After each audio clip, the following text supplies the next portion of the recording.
निवडणुका लागलेल्या आहेत. तर बार्शीमध्ये दोन्ही शिवसेना हे एकत्र येऊन निवडणूक लढत आहे.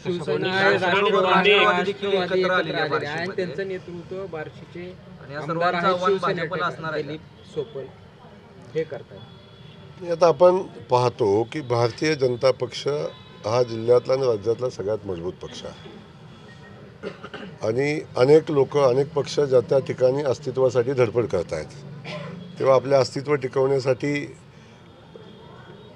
महायुती होते, युती आघाडी होते, या सगळ्या गोष्टी चालू राहतात. याच्यावरनं एक लक्षात येतं की भारतीय जनता पक्ष हा मजबूत पक्ष आहे आणि त्याचा पराभव करण्यासाठी सगळ्या पक्षांना एकत्रित यायला लागतं. हे आमच्या पक्षाचं मोठेपण आहे.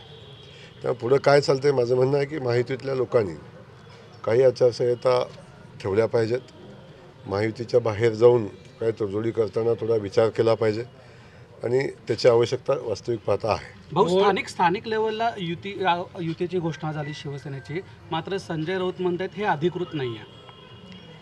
आता ते काय युती झाली आणि राऊतांना काय अधिकृत वाटतं ते त्यांनाच विचारा, मी काय सांगणार. पण मोहोळमध्ये पण असाच प्रयोग झाला आहे. भाजप विरोधात सर्व पक्षीय नेते एकत्र येतात. तुमच्या महापौर हे खुल्या गटासाठी आपलं आरक्षण झालेलं आहे. सोलापूरचा महापौर खुल्या गटासाठी असेल किंवा आता चर्चा सुरू झाली की आयरामांना पुन्हा महापौर संधी, एकनिष्ठ कार्यकर्त्याला संधी मिळेल का, काय विचार पक्ष करते या पातळीवर?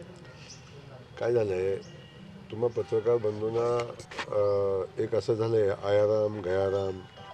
आता आपण एक गोष्ट लक्षात घेतली पाहिजे, जेव्हा भारतीय जनता पक्षाचं सदस्यत्व स्वीकारलं, भारतीय जनता पक्षाची उमेदवारी स्वीकारली, भारतीय जनता पक्षाच्या तिकिटावर निवडून आला, तर अशा लोकांच्याबद्दल थोडं अदबीनं बोललं पाहिजे.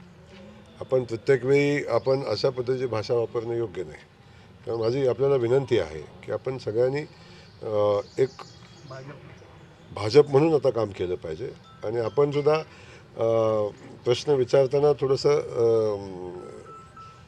साधन सुचिता ठेवून आणि लोकांचा सन्मान राहील अशा पद्धतीनं बोललं पाहिजे. शेवटी एक लक्षात घ्या, कधी आपण या पेपरला पत्रकारिता, कधी कधी आपण दुसऱ्या पेपरमध्ये जाऊन पत्रकारिता करता. त्यामुळे या सगळ्या गोष्टी आपण थोड्या लक्षात ठेवल्या पाहिजेत. सर्वसाधारण गटासाठी महापौर असल्या कारणानं 102 पैकी निवडला जाईल की 47 जे सर्वसाधारण मधले आहेत त्यांच्यामधला महापौर निवडला जाईल?